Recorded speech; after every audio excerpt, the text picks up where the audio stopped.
Materi halaman pertama bahwa kesuburan Indonesia dengan hasil buminya yang melimpah, terutama rempah-rempah yang sangat dibutuhkan oleh negara-negara di luar Indonesia, menyebabkan bangsa asing dalam hal ini Eropa masuk ke Indonesia. Jadi rempah-rempah yang menjadi tujuan pertama kali sih Belanda dulu dagang di sini ya, adanya VOC. Lama-lama mungkin bisa dijajah ya. Kemudian mereka ada yang menikah dengan orang-orang Indonesia, kemudian akhirnya ekspansi menjadi ya dikuasai Indonesia. Poin yang kedua adalah bangsa Eropa yang mendudukan rempah-rempah itu mulai memasuki Indonesia, yaitu Portugis, Spanyol, Inggris, dan Belanda. Nah, Portugis itu juga pernah menjajah ya, Spanyol, Inggris, tapi yang paling lama itu adalah dari Belanda. Masuknya bangsa Eropa seiring keruntuhan Majapahit sebagai akibat perselisihan dan perang saudara, yang berarti nilai-nilai nasionalisme sudah ditinggalkan. Jadi pada saat Belanda masuk ke Indonesia itu pada saat runtuhnya kerajaan Majapahit ya. Jadi kalau runtuh itu kan berarti tentaranya dan sebagainya itu mudah untuk dikuasai, sehingga mudah dengan sendirinya Belanda memasuki atau menjajah kerajaan Majapahit pada saat itu. Kita selanjutnya yaitu walaupun abad ke-16 agama Islam berkembang dengan pesat, dengan berdirinya kerajaan-kerajaan Islam seperti Samudra Pasai dan Demak, tampaknya tidak mampu membendung tekanan bangsa Eropa memasuki Indonesia. Kenapa dulu bangsa Eropa itu bisa memasuki Indonesia dengan mudah? Ada yang bisa menjawab? Padahal pada saat itu ada kerajaan. Kalau yang sudah membaca materi pasti tahu. Dia di domba. Karena sebelum itu, karena mereka negara-negara kerajaan-kerajaan itu kecil-kecil ya, jadi mudah diadu domba ya, betul tadi. Sehingga dengan politiknya apa namanya? Divide and Impera ya, satu-sama lain diadu, sehingga ya terjadilah ya mudah untuk dikuasai. Untuk saat ini juga. Ya. Poin berikutnya adalah bahwa bangsa-bangsa Eropa berlomba-lomba memperebutkan kemakmuran bumi Indonesia. Ya seperti tadi. Jadi kecuali rempah-rempah itu hasil bumi yang lainnya itu juga sangat diminati oleh masyarakat Eropa, sehingga Indonesia itu benar-benar menjadi suatu surga dunia. Ada di sini yang pernah keluar negeri? Ada? Umroh. Ya, oke. Coba diceritain. Aku mau ke sana itu. Silakan. Kalau di sana sih panas. Cuma paling ekstrimnya di Madinah. Ya, saya akan melanjutkan cerita dari Mas Prayitno bahwa di Arab itu kalau kalian misalnya umroh atau haji itu udaranya panas, apalagi kalau suasananya lagi cuaca panas.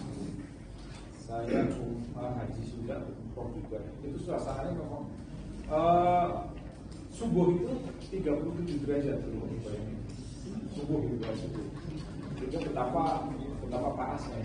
Makanya banyak orang-orang Arab yang punya duit banyak liburan ke Indonesia. Banyak yang tinggal di bencana. Tapi perlu kalian ketahui bahwa tenaga kerja Indonesia di Arab juga banyak. Karena apa? Ada yang bisa jawab? Ya, karena walaupun di sana panas ataupun pandus gitu ya besar, tapi mau gajinya besar. Jadi saya tanya pada ada pegawai hotel yang bikin makanan atau jualan-jualan di sana banyak. Itu di sini udah berapa tahun Mas? 15 tahun, ada yang 20 tahun. Kok betah ya? Iya, karena di sini gajinya besar.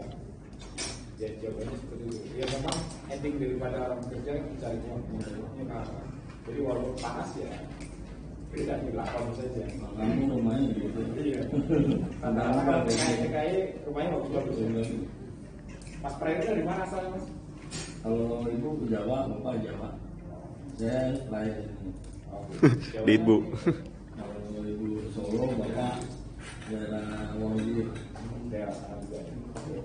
Yang poin berikutnya adalah sejak saat itu mulailah lembaran hitam sejarah Indonesia dengan penjajahan Eropa, khususnya adalah Belanda. Ya. Jadi kita yang paling lama gitu dijajah oleh Belanda. Sebab pada zaman penjajahan ini apa yang telah dicapai oleh bangsa Indonesia pada zaman Sriwijaya dan Majapahit menjadi hilang.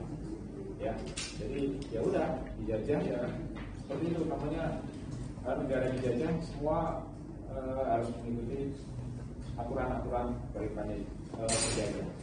Kita memasuki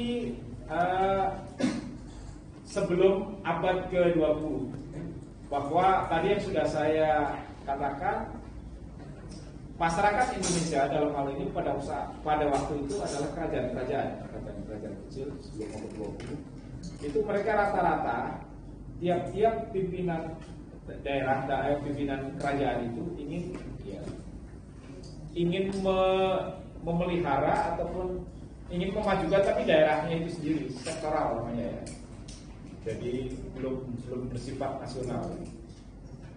Jadi masih bersifat kedaerahan. Masing-masing pemimpin di setiap kerajaan mempertahankan kebiasaannya. Dia merasa ya kebiasaannya kayak sekarang kerajaan yang ada di Indonesia itu apa yang masih menjadi daerah istimewa? Daerah apa lagi?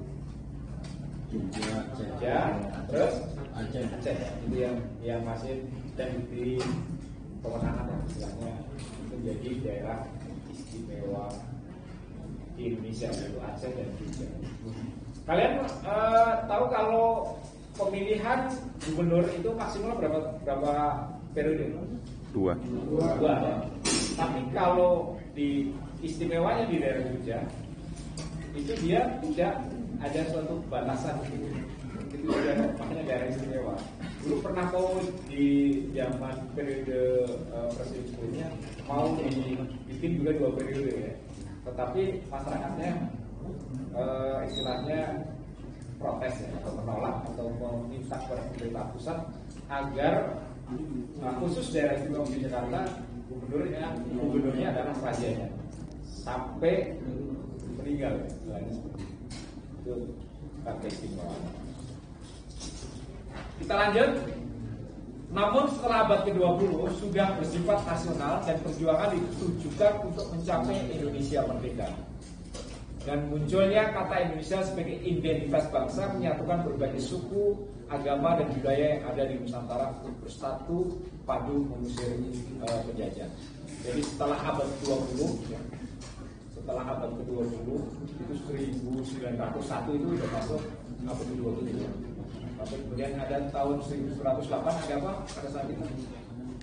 Ada yang tahu? Berdirinya Budi Utomo.